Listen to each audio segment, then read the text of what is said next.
All right, ladies and gentlemen, welcome back to Chicago Bears Daily, where we post daily Chicago Bears content. If that's something you enjoy, and you enjoy this video, be sure to hit that like button, hit that subscribe button.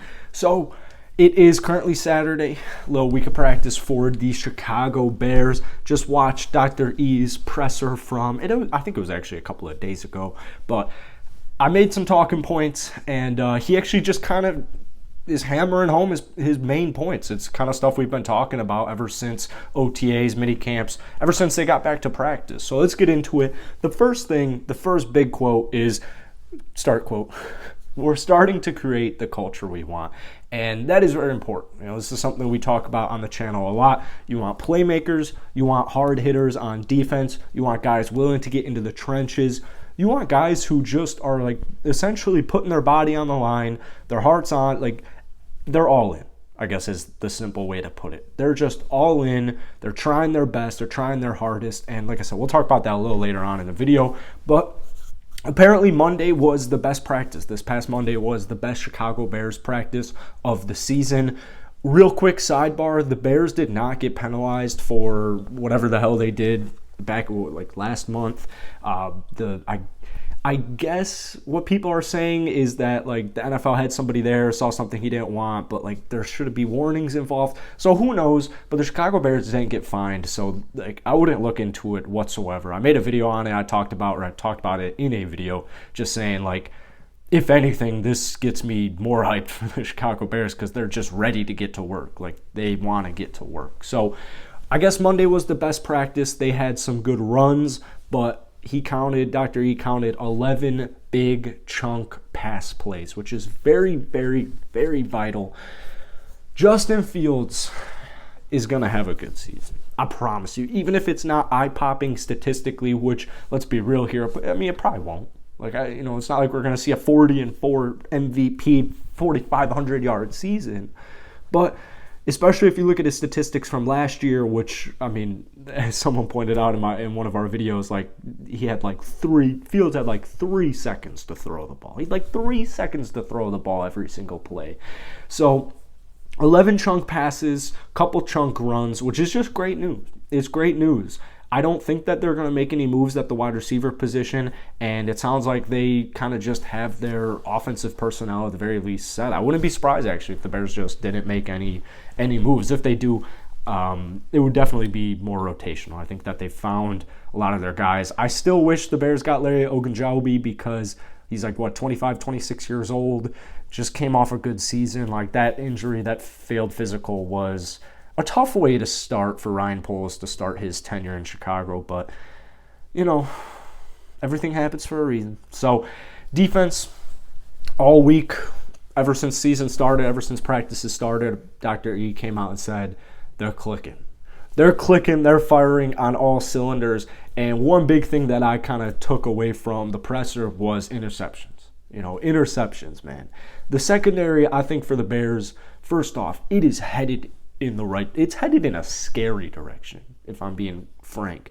You got Eddie Jackson. I think Eddie Jackson is going to have a very great season. Last year, he just didn't have much help in the secondary, right? He just didn't have too much help. It was Jalen Johnson and Eddie Jackson. That was it. Jalen Johnson, I think, he got demoted to second team. That changed immediately. So I don't know if that's Eberflus actually trying versatility or if guys just aren't 100% going at it. He just kind of wants to help set that tone, set that culture. Like, if you're slacking, there are players who won't slack and will take your job. Like, even Jalen. Like, you got to work hard. We need you next season. All right? Eddie Jackson, Jalen Johnson, even though they're young, they're vital points. They're going to be the vital points, actually, to the secondary for the Chicago Bears next season.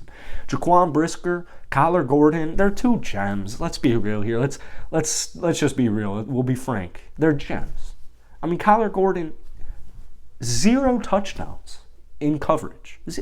Kyler Gordon gave up 0 touchdowns in coverage. This man got drafted in the second round. I was shocked he didn't get drafted in the first round. I was shocked the Bears were able to get this cat.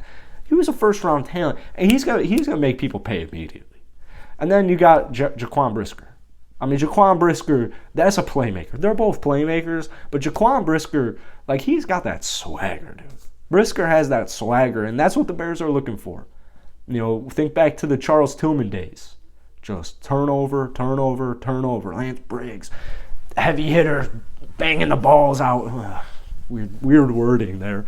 Brian Urlacher, Lance Briggs, Charles Tillman, list goes on and on and on. That's what the Chicago Bears, to me, are kind of getting back to. Just playmakers causing a bunch of turnovers because it flips games just like that. Go back to the Steelers game last season, just like that. Just like that. So good to see that both the offense and the defense so far in practice have been clicking. Next up, practicing critical situations. I like, just it's June, bro. They're going to be prepared.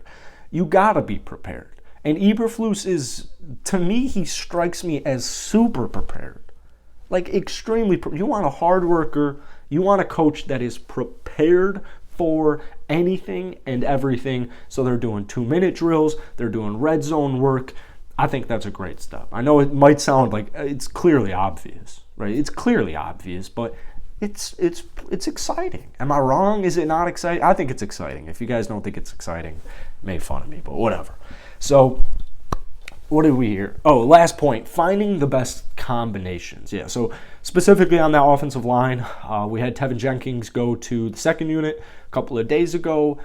Tevin's going to be big for the Bears next season. So that was kind of, I made a whole video about both their demotions, but you got to be ready to play. And also, I'm sure a decent port. Like, one of the things I was talking about in that video with Jalen Johnson and Tevin Jenkins getting promoted or demoted to the second team is I think it's somewhere in the middle of, like, yeah, we just want to try every possible combination, and then, like, you guys need to be ready to play. Like, we need you guys ready to play. I think it's just somewhere in the middle.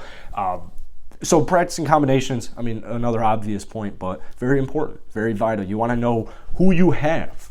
You got to know who you have, and you got to know what they're capable of.